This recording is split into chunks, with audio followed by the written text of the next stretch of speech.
Pendidikan pada dasarnya bertujuan untuk mengembangkan karakter dan kompetensi murid. 3 komponen penting dalam pendidikan meliputi kurikulum, pembelajaran, dan asesmen. Asesmen diperlukan untuk menilai efektivitas pembelajaran dan ketercapaian kurikulum. Informasi dari asesmen nasional dapat dimanfaatkan untuk memperbaiki proses pembelajaran. Dengan demikian, asesmen nasional tidak dirancang untuk menghakimi sekolah atau melakukan pemeringkatan sekolah. Informasi yang diperoleh digunakan untuk perbaikan kualitas belajar mengajar yang pada gilirannya akan meningkatkan hasil belajar murid.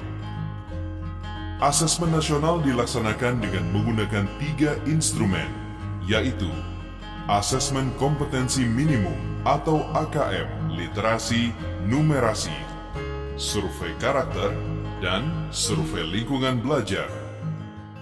Komponen asesmen kompetensi minimum terdiri dari literasi membaca dan numerasi.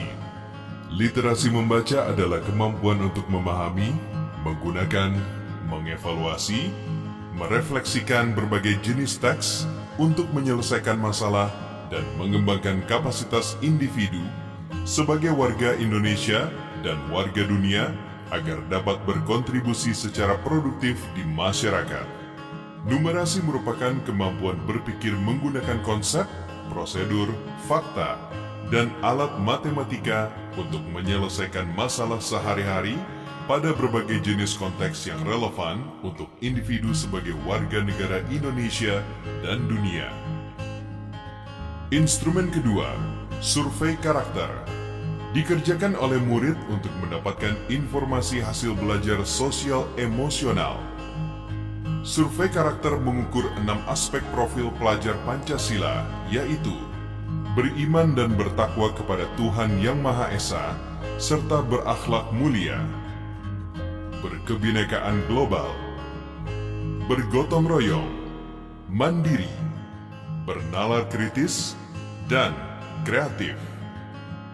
Instrumen ketiga, survei lingkungan belajar, dikerjakan oleh murid, guru, dan kepala sekolah untuk mengukur kualitas berbagai aspek input dan proses belajar mengajar di sekolah. Survei lingkungan belajar mengumpulkan informasi tentang kualitas proses pembelajaran dan iklim sekolah yang menunjang pembelajaran.